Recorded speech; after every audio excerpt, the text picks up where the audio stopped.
waliwo agamba nti ffe twamusiibula waliwo agamba nti yava wano yagenda ffe twamusiibula ffe wuma ffe twamusiibula NCF ffe twamusiibula oba gundi oba federation ffe twamusiibula waliwo agamba ekyo tewali agamba ekyo bonna balaba bifaananyi bye gwali ku nnyonyi. Oli ku YouTube channel agaliwo tuula kalira emboozi egw'amakerenda. Ekitongole kya UWEC kyetaaga obuwumbi 10 okuyambako okusobola okuba nga bazaalisa empologoma oluvannyuma lw'okuba nti omuwendo gw'empologoma okuva mu mwaka gwa 2020 zaakendeera okuva ku 460 paka nduuza ku 320 so beetaaga obuwumbi 10 okuba nti basobola okuzaalisa empologoma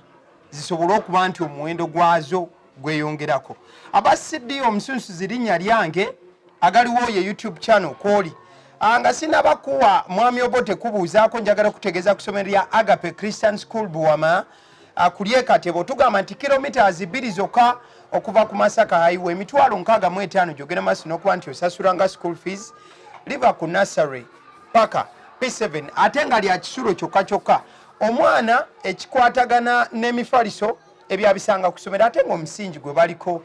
gwa ddiini. Bwe tuva ngomaze okufunira omwana ewatuufu wasomera njagala okutegeeza ku Nebo Tours and Travel eno kampuni ekuyamba kubanga ekuyambako okulambuza Uganda si Uganda yokka n'ebweru Dubai n'ensi zonna. Bagamba nti genda maaso n'okubanga obatuukirira ku New Pioneer Mall room number PH42 ensonga zonna ezikwatagana ne visa ezikwatagana ne ticket kugobera ku passport n'ebintu byonna ebyokutambula bajja kubanga babikolera ku Mwami Obote buuza ku mulabi waffe tugambe ebigambo. Nze Samuel Kalongi lyerinnya lyange ebbatize erya Mwami Obote bintu byammwe ebyogezaako okunafuya abantu newankubadde nti Obote ate y'omu ku basajja ab'amaanyi abaakola history ndowooza Museveni yayinza okwepankapankako mu history w'Obote kuba Obote ebintu byakola byali bigumu nga bifaanana ejjinja so n'olwekyo siryegaana nnyo ndyagala kubanga liri associated to a very strong character Milton Obote so naye nga mbabuuzaako mwenna gye muwangaalira mwebala emirimu gyonna gye mutuusaako engalo happy new year omwaka anti kati okuggwako okwe tegunnaba kuggwako mwezi tegunnaggwako leero ennaku z'omwezi oziraba ziri ennaku z'omwezi 2 mu ziizo tegunnaba kukola ki kuggwako so tubaagaliza omwaka omulungi tubaagaliza emirembe tubaagaliza essanyu mwenna abalina bye munoonya Mukama tusaba Katonda abibawe omwaka guno ekirala mwenna abakola mukole nnyo ng'aziifu mugenda kufa enkya naye ate n'abo abatalina kufuna bye mukola mulwane nnyo okulaba nga mufuna bye mukola ki byemukola yes kale atweyanza nga tetunnabagenda ku nsonga nkulu lwaki tuli wano nalabyeko ku mwana muwala Zahara Toto mu katambi akabadde katambuzibwa ku mutimbagano kagenda maaso n'okuba nti abanjibwa wa booda wabula akatambi ako nga kagenda maaso n'okuba nga katambula okusinziira ku benze ndaba bangi baga ebyadde bya kifere but wakati mu kuba nti byadde bya kifere oba si bya kifere olunaku lumu bagenda sanga celebrity ku kkubo ng'ebyaddala agudde mu buzibu bwaddala bagambe nti abali mu katemba waabwe oba kitegeera ekintu ekyo sikkiriza nti kijja kutuukawo bwe kityo abantu bangi aba public figures oba gwe boyita ba celebrities omanyi celebrity kiva mu celebration nti someone is celebrated abamu si ba celeb they are simply known people bantu bamanyiddwa kati abantu abamu babeera bamanyiddwa mu byekisirusiru so ne wabaawo ensonga yonna oli tasobola kuddaawo kukiwa budde buki bungi nzikiriza nti owa bodaboda asobola okukubanja nkikkiririza ddala waze kyali kintuuseeko nali manjiddwako owa bodaboda nagenda nga nali sina ssente naye nga nina gyendaga kati nga ngamba wa bodaboda nasanga wa boda awo nemugaba ntwala kati we nali mutwala nali ngenda mu meeting naye nga meeting eyo gisuubiramu ki akasente kakati era nga nabali nabagambye nti bwentuuka sina ssente mujja sasulaki entambula zange akati neŋŋenda nalinnya wa bodaboda bwe nninnya wa bodaboda nga tugenda naye nga ntuusa bwantuusa nga ntuuka ate ngenda nninnya ekizimbe nali ngenda ntindaawo nninnya ekizimbe ntuuka eyo waggulu tutuuka already meeting yatandise dda twogerayogera kati nga bwe nina okuba akaama okuggyako nusu nga kasanvu yali wali yasoma agenda akati netulotololawo neŋŋamba oba nkoze ntya nenkimpaako neŋŋamba omanyi kasoma omuvubuka ono alabye wendaze kantuule ne bwe kinaba kikyetagisa bitwala 3 njagibukolaki nga ntuule eddakiika zange ngaaga ŋŋenda ofuluma wabweru ng'akoze eki ng'agenze nogamba mukama amumpo neŋŋamba si ekyanyigira neŋŋamba ono naye nga nze nkivaako naye nga ngamba nja kuddayo wali wansi kuba namugjawo ku northern bypass ku stage yaawo naye nga nja kuddayo nja kumukola ki nja kumunoonya kati ngenda okugendawo simulaba ne muvaako kumbe bano baali nga bakabyanza ayita polisi akati lunaku luba lumu nvuga mmotoka ate olwo ndi mu mmotoka nnene ekoma eri mu biseera bya Desemba kiri kyabeerawo ndoza nga mwezi gwa mwenda eyo gwa 10 awo kakati twesanga mu Desemba after Christmas awo musangawa waliwo ekafo bakalyamu mmere kali eyo si bakayitaani si makindi ntebera odi eri kakati mugwako ansanga kananze nga sikyamujuga ate nga njukira nangamba sebo nda musajja nyimiriza koze kiti ne parking emmotoka nemubuuza namugamba sebo njijukira koze gwani tonjijukira koze gwani gwe nakutwalako notasasula sente zange biki kati gawa nga awogana ng'alinamu embeera eyagala okulabisaamu kati nekimpisa ate nakyo si bulungi naye nengenda okulaba nga embeera eriwo nga nyinza okulabisibwa eki obubi ennyo kati nali emmotoka ekyalimu omuliro nga nsibye na busibi bwe ntaddemu double indicator nengiza ebbali nemuyita mugajanga nemugaba buzibu ki nangamba tokyanjukira konze musajja gwe ebyo tokiddamu kimbuuza sikumanyi mbuulira gwani kiki nakusa ku northern bypass nenkuvuga nenkutwala entinda biki nenkulinda nemugamba gwe kati obadde webuzabuza tokyanjukira konze wuliriza nze mbadde sikujjukira nze sijja byenkujjukira omanyi ababodaboda omanyi bodaboda muli muzibuzibu nti olwokuba nti munafunafu mu okutegeera si kungi nnyo kwoteekamu dda wano oyogere byenjogere kugambe bodaboda bwebumu ku mirimu eminafunafu kati mu bunafu bwagwo abantu bangi bagunafuiramu si kyakweyagala si kyakujerega si kyakwesibako but bantu bangi banafuwa bwe bavuga bodaboda banafuwa ne bafaanana bodaboda to the extent nti oli ayinza okujjukira nti nze nkyajjukira ebintu ebyemyezi 6 ate nga njijukira omuntu eyanvuga nse mba ntula ku bodaboda sisobola kutegeera ani anvuga nvuga ntula butuuzi nenkola ki era ne bwampitako obuyisi bwati after 1 minute sisobola kugamba nti yoki kati ne mwetonda ne mugamba nensaba kunsonyiwa olunaku olwo ne mubula embeera eyaliwo nga nagenda naye ngenza mu meeting era bwe naggamba naye dakiika ate nakusaba koze ki ogenzi ze nali lwedde okusasula sitaawa zo zonna nangamba nedda nali manyi oli muyaye nti oyiseemu biki koze zaali sente mmeka nazogera ng'azimbula yaŋŋamba sente ekyabaziba zaali ŋŋumu okusinga kuzeyangira yaŋŋamba gwali mutwalo gumu mmeka mu 2,000 ne mugamba tegwali gumu 2 naye ngenda kukuwa omutwalo gumu n'ekitundu amukwata sente nga musasula so embeera efaanana bweti esobola okubeerawo however ekizibu kya Zahara Toto ne Zahara Toto gwe tumanyi this was a script acted wrongly babizanye bubi nti badirector bawandiika firimu nyingi zitwale mu Uganda abawandiisi bawandiika firimu ennungi ne baziba badirectors ababi n'abazannyi ababi kati abazannyi ne baziza kati oli awandiika script ye nga namu kuba script namu era esobola okubeera applicable anywhere naye kakati bagiwadde director omufuna agidirectinga bubi bwe yamaze agidirectinga obubi omuzannyi ate n'aba mubi nnyo kakati ne bifa okitegedde bulungi nnyo it was properly acted ng'okiraba bulabe nze aman actor by profession and by practice kati obiraba n'omanti bano kati nze nkyabulabe nera bagasse ekifo toso obodaboda nasobola kujja ng'akuba ku luggi bw'ati lwaki akubako ayogera naawe this is communication this is communication that's it. Why are you insinuating this is nothing kyoto kyo kitegeeza ku kyetukolako yogera n'oli oli ajjayo akagatto really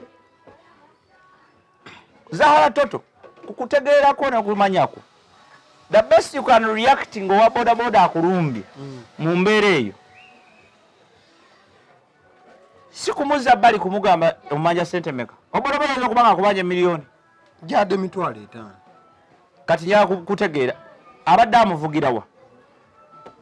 ku mitwalo egyo 5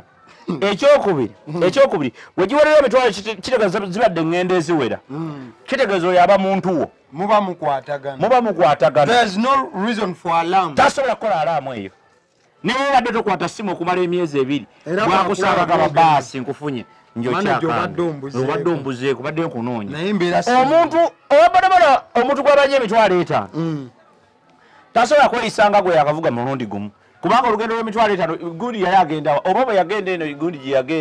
yagendera ku booda waliwo yagenda namulabako bayaliwa Ethiopia yagenda ku booda yamutwala Ethiopia so kikyegezaako kulaga nti firimu yazanyibwa naye nga yazanyiddwa bubi firimu yazanyiddwa bubi abantu bazanya ebintu byabwe nga balina kye bagenderera bwetugenda ku nsonga eziri serious ezitali acted olwo omwana mulenzi amanyiddwa nga Baguma Crescent erinnya lye tumanyire erya Gunter omusajja okuva mu Gunter yayimba tubaayo unto the well now busigini kyobo bwonna Gunter ewanjawulo nnyo mulungi luyimba kiro yakuba oluyimba ne Lydia Jasmine oba ojjukira akayimba ke baakuba it was such a very beautiful song so omwana mulenzi oyo Gunter ebigambo tebyamutambulidde bulungi Sunday eya wiiki eno kwe tuli yagenze maaso n'okuba ng'agombebwamu obwala abaamukwatidde Dubai ne bamuvuga ne bamuzza e Abu Dhabi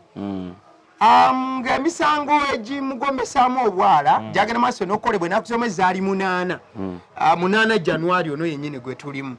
mwana mulenzi Gunter yagenda ne mama w'abaana omukyalo oyo Berry erinnya ntero lyerabira yagenda ne mama w'abaana yalina shows 2 ku bbaala bagiyita V Club eri Dubai then yalina ne show endala e Abu Dhabi zaali show 2 ze zaali zimutute mu UAE so mwana mulenzi ono bw'atuuka show ye Dubai bwemaliriza okuggwa wabaawo akavuvuŋŋano wakati w'aba promoters balemwa okwatagana bapromota bwe balemwa okukwatagana wabaawo okulwana okwali fizika ennyo okwasukka so mwana mulenzi Gunter asalawo okweyingiza mu kino abataawulule oba abeere ng'omugattaganya wakati mu kubeera omugattaganya naye sooka okomekaawo katono bapromota nabo bakwatibwa ekyo tekinnamanyika wonna story gye tulina eva direct eyo eraga nti Gunter ali munda ate bali abalala ekyo siina information yakyo information gyenze nayo is from the reliable sources that Gunter is inside ali munda mukabula muliro so mwana mulenzi oyo mwakwagala okugattaganya bano bingi bagamba waliwo property ezayonoonebwa kati Gunter akwatibwa atya yabadde ku kisaawe e Dubai ne maama w'abaana nga bali mu kulinnya bakomewo ku ttaka eryaboobwe Uganda yes ne bamugombamu obwala ne bamugamba no walimu emisango egyazzirwa ne bamwetika ne bamuzaayo so maama w'abaana ye naakola kinti na embakinga akujjane okudda so yembeera eriwo nga sinagenda mbirala that is what is happening. Well, we can simply say ekisookerwako ddala waliwo missing links, waliwo gaps ezimissinga, waliwo ebitagatta. Kyetusooka okuwulira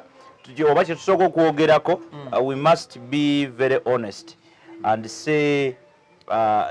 sort about it. Definitely mu byonna bagamba ne property ezayonooneddwa kati bye bimu ku bintu ebyakwasisa omusajja baagala properties ziterezebwe kusasulwa kyonna ekyagenze. Kakati nze ndowooza nti ekisookera ddala tutwala kusaasira eri Beenie Gunter ne family ye n'omukyala naki, the fact that baali batambudde n'omukyala ndo that and eri brand yo yennyini okuba nti ali entangled into that kind of scenario. But Beenie Gunter yayimba no letting go ne Lydia Jasmine. Yes. No letting go. Kakati Beenie Gunter tumusaasira busaasizi nti kyayitamu kigumuko okyegedde obudde buno kubanga ekimu ku bisinga okuba ebikambwe ennyo kwe kukwatira ku mawanga. Kibi nnyo, kyekimu ku bintu ebisinga okuba ebigumu era omuntu akiyiseemu yasobola okukubuulira kyekitegeeza nti okukwatira ku mawanga kyekimu ku kisinga okuba ekigumu ennyo. Ontegedde bulungi, no matter the case. So ekyo tumusaasira naye kati lwaki nkugamba nti waliwo missing links, kiyinza okumbeerera ekizibu nza okuwa a proper analogy ku nsonga eyo. Lwaki ataasa gwogamba okusinziira ku ggwe okusinziira ku information evirayo challenge eriwo eyinza okuba nga PR nga birimu PR ontegedde nga information eva eri ejja eri covered with PR ng'eriko PR. Omanyi PR is public relations. As you are talking about any brand oteekeddwa okuba nga naddala nga brand ogirinako akakwate oli affiliated kuyo oteekeddwa okugikootinga obulungi mu mbeera yonna ontegedde ereme kwonooneka nnyo. So kati oli ayinza okukugamba ekigambo nti yabadde ataasa ate oluusi nga ye yabadde main actor ontegedde. I'm just saying kiyinzika kubanga ti gwe bw'obanga essaawa eno wandibadde oŋŋamba nti bonna basatu baakwatiddwa ontegedde era bali munda, naye bw'oŋŋamba nti ye baamukutte kubanga yabadde ataasa abalwana kuba naye yakubiddwa by the way yafuna injuries according to the information that is kakati ebyo byonna kirabika nti waliwo missing link somehow somewhere. So naye ekikulu kya byonna kati tukomawo eno ku butaka okutegeera nti abayimbi baffe bano baba bafuluma eggwanga nga balina gye balaga. What are those precautions and those steps ezitakingibwa to secure oba to give security to them as they go by us ontegedde. Ebiseera ebisinga olina okumanya nti abayimbi baffe bwe bagenda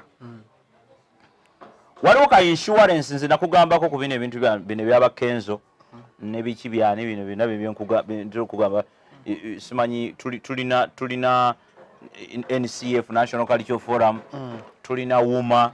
tulina kati Federation nti balinamu segments ezo eziteekeddwa awo ngenda kujjawo maaso for when va ku bino byogerako njogera ku gundi ku steps no saagala don't go far komawo togenda eri nkugamba nti wabaawo order twali tubyogerako no ku Evelyn Lagu ng'afudde nti National Theatre erinawo enkola yaba artist nga bawumudde artist nga nfudde National Theatre erinawo enteekateeka yaayo nga National Theatre. Va ku bya famire yange byegamba nti omuntu waffe agende ku National Theatre njogera ku National Theatre nga yo kuba bano ba artist babadde bakolerawo ne babawa ne ssente naki mulinawo enteekateeka. Same applies now to this what is happening to Beenie Gunter. nti waliwo enteekateeka waliwo insurance eriwo okuprotecting omuyimbi nti omuyimbi senga abafunidde obuzibu ku mawanga nga bwagafunye waliwo enteekateeka y'okuintervening nga ne tulaba how best you can help that person nga tekizze buzi kubanga embeera ebaddewo naye ng'enteekateeka weeri nti omuntu bw'aba anaafuluma eggwanga luno lwe lupapula lwa sayininga okuva mu UMA nti nfuluma eggwanga ennaku z'omwezi bwe ziti ŋŋenda bwe ziti okitegedde bulungi nnyo nti bano baba bamuvunaanyizibwako nga UMA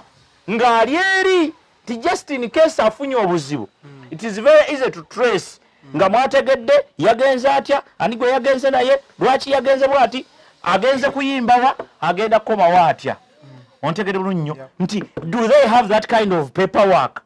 aliwo nti ekyo kyanguwa nti bw'aba afunye obuzibu it is easy to trace nti yabadde agenze kuyimba munino ebbaala promota gundi yeyamututte era yamutwalidde nga ku nsonga bwe ziti era yabadde wakudda ku bwabo bwe ennaku z'omwezi bwe ziti kati nga UMA nga yeevunaanyizibwa nga waliwo offisi evunaanyizibwa ku ekyo nti abayimbi baffe abagenze abroad njagala kujjukizaamu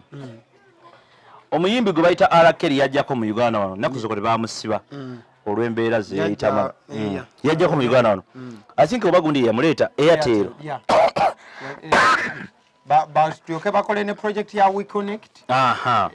akati bwe yajja wano waliwo ebitongole ewaabwe eri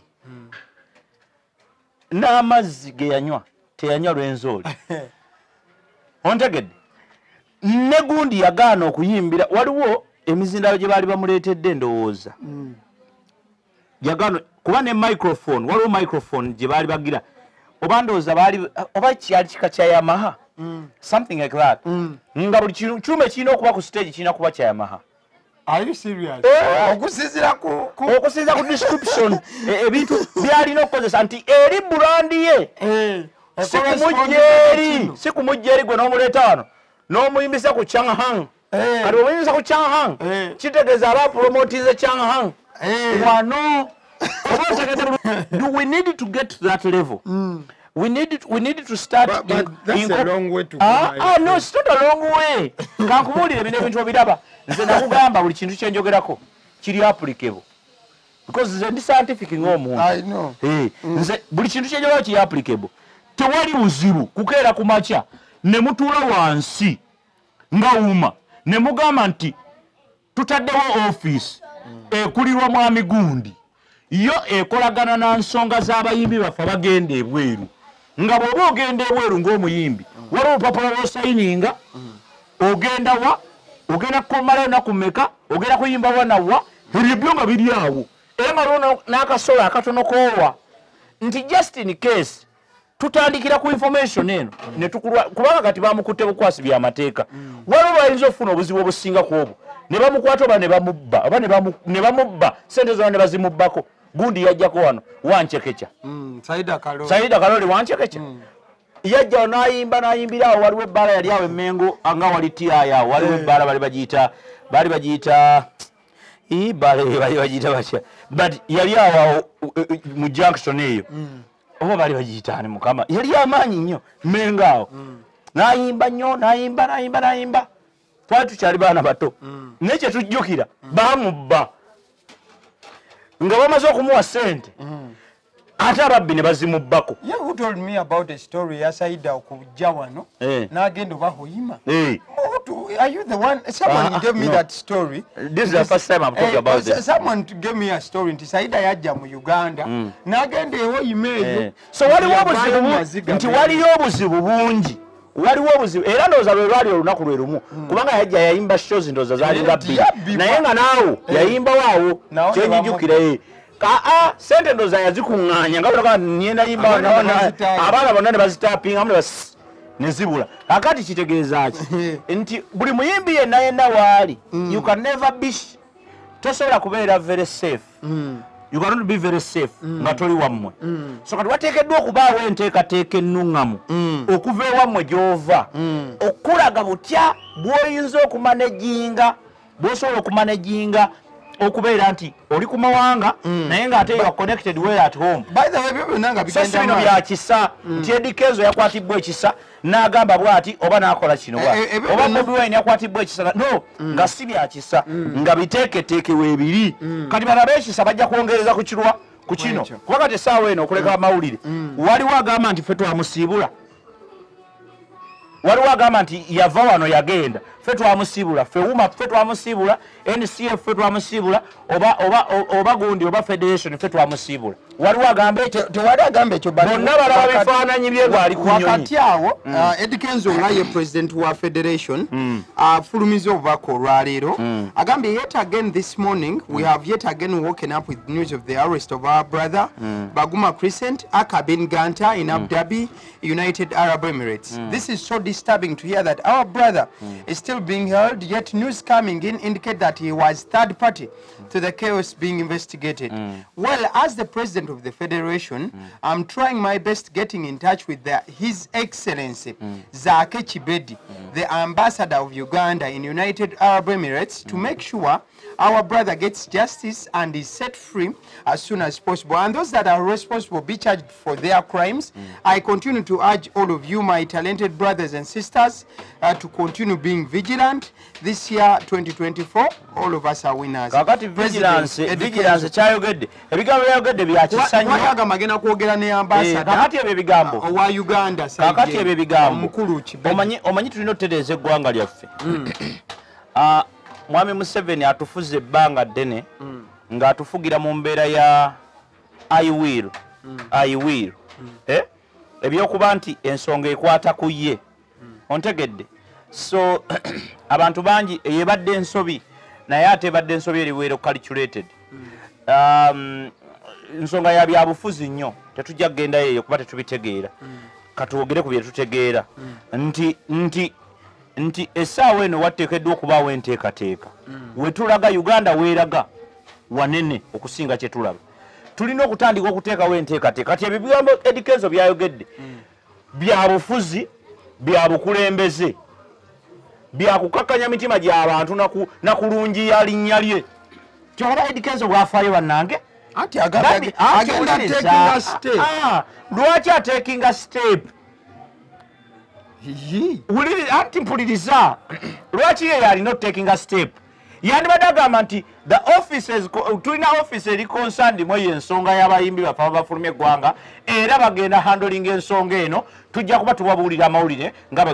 bwe gunfolding ontegedde bulungi nnyo naye bwaba bati ngenda kutekinga step kitegeeza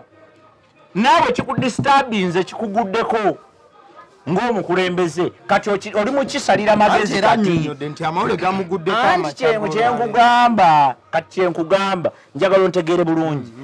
ekyo kyakoze si kibi era tetukikondeeminga naye tugamba nti omanyi buli mbeera gy'oyitamu ebaako kyekuyigiriza kati yo kituyigirize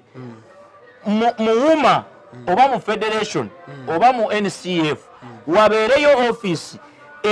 ekwasaganya eyo ensonga y'abayimbi baffe ababafulumya eggwanga ojjukira bulungi gundi bwe yafulumawo neggwanga ani yamuyamba ani gundi yagenda ndowooza ne bamukwata n'ebyenjaga ebyo Irene oba akati you remember what happened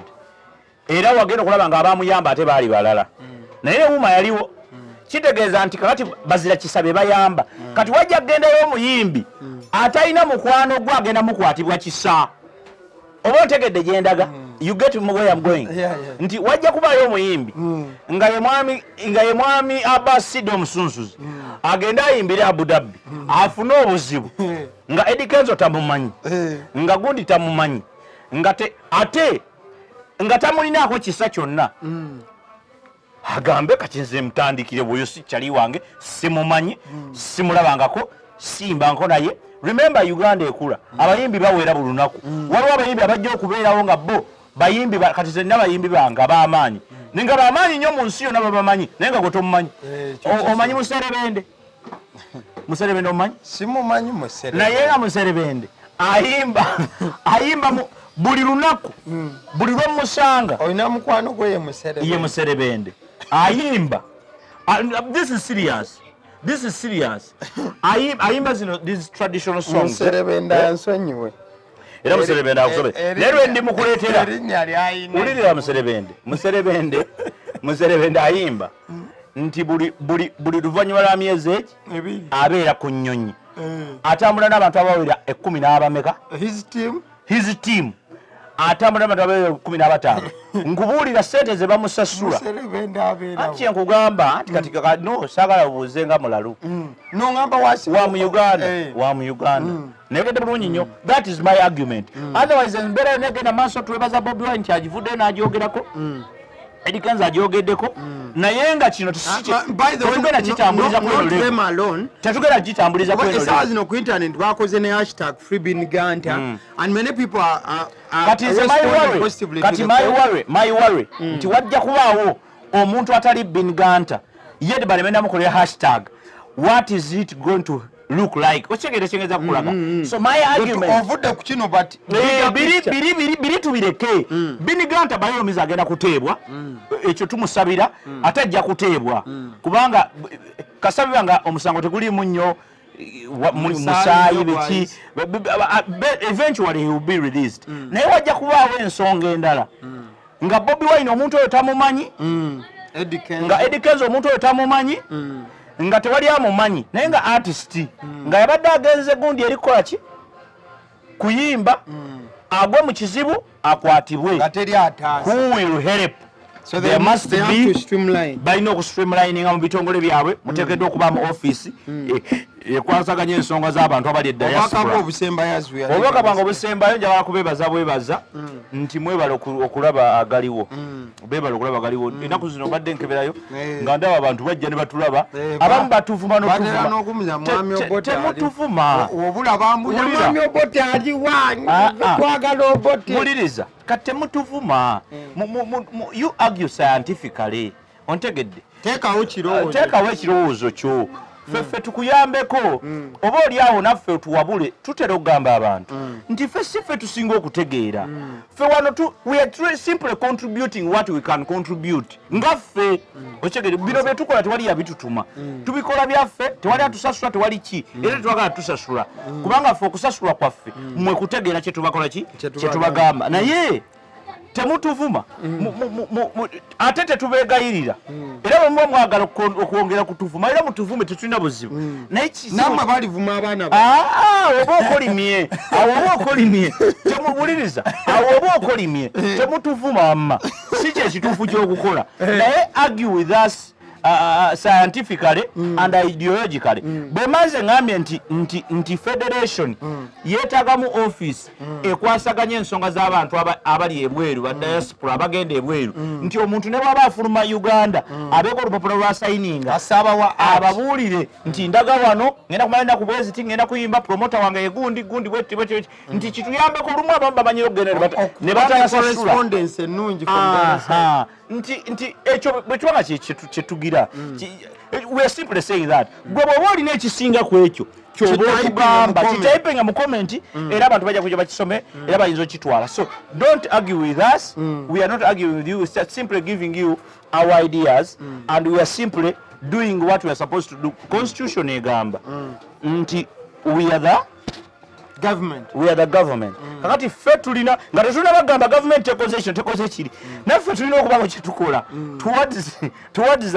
the development of this struggle. Kale mbadde ne Mwami Obote olunaku olwaleero waliwo ekyana ekyamumye waliwo ekyana ekyana kyagambye nali njogera luli ku Bobi Wine nengamba nti Bobi Wine waliwo abantu abaali bamunyooma nga bamuyisaamu amaaso owajjawo kino ekiranga nobaga nti tebanafuya Bobi Wine nebaga nti temunafuya Bobi Wine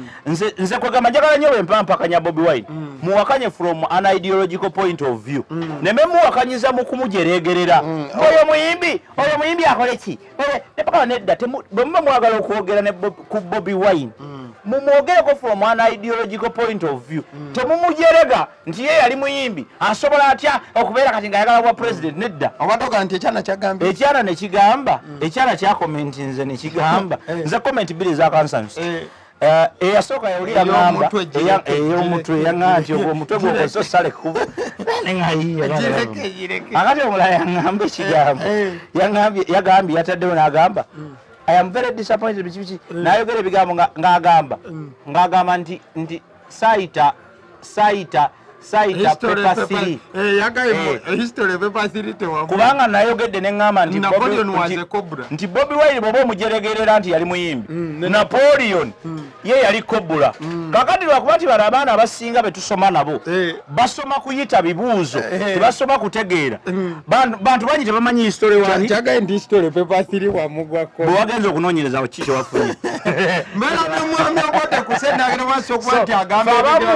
abamu bwe twagenda ku ssomero tetwasoma kuyita bibuuzo twasoma kutegeera na kwapulaayinga ebyo betwawaki bwe twasoma era ekyo kyetukubiriza n'abaana bonna abakyasoma don't pass papers apply abasidi omusunsuzi erinnya lyange waliwo omukulu abadde ku kamera olunaku olwaleero naye katumwerekera bamugambye